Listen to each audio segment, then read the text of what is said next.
Good morning, good morning. It is October 12th, almost 2 weeks into this little daily video experiment. It's funny, it feels off to look at this camera because it's not filming, but then that camera is filming the TV, which is that camera. So I guess I look at this one. On today's episode of Breakfast with Bev 1 year ago, I was struggling with burnout and just struggling to keep a schedule in general. And today's episode, 1 year ago exactly, is titled Fatigued But Productive.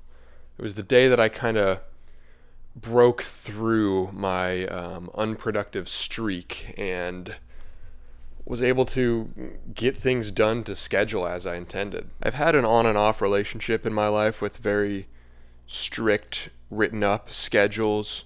I go through periods where I feel like it's useful and productive for me, and periods where it feels restrictive and counterproductive. Last year at this time, I was in a phase of trying to schedule things. And this year, I'm not as focused on scheduling, more so on journaling what I do accomplish, allowing my days to be free form, but cataloging what I do so I can go back and find out if that was productive or not. But this approach only works if I allow myself introspection time to look back and debrief on what worked and what didn't. And so that's what's on my mind today, is figuring out, what my schedule should look like. In college and high school, I would just be so tired all day. It took me a while to figure out that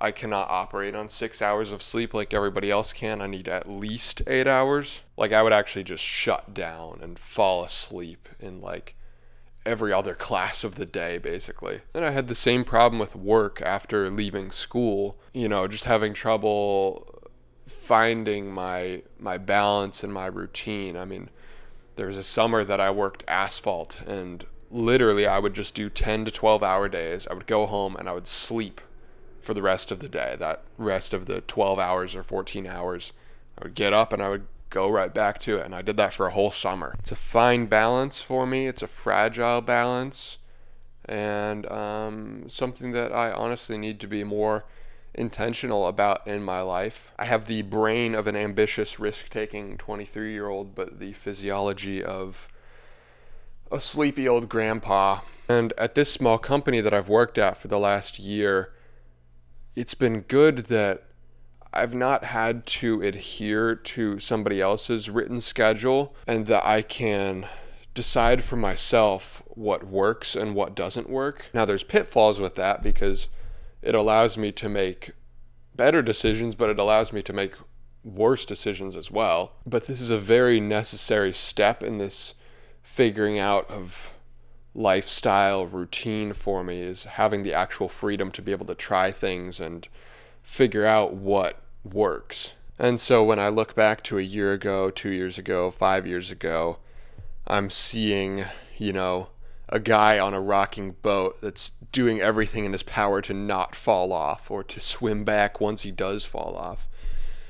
And now I'm still on that rocking boat, but I am more able to stand straight. I'm developing my sea legs within this analogy. But to some degree, whatever your personal struggle is with how you structure your day-to-day life, everybody's got something. Figuring out what works for you and your physiology, whether it's sleep schedule, exercise, diet, all of these things, it's kind of a lifelong journey, is learning how to cultivate the body that you've been given to be as effective as possible for the things you're trying to do with it. But in any case, today I'm reflecting on my old journals, my old videos, and processing what has worked, what hasn't, and how to progress forward in this new chapter of life. Thanks for listening to me ramble. Thank you for your time. It's probably the least thought out and pointed. I'm just saying what's on my mind today. See you tomorrow.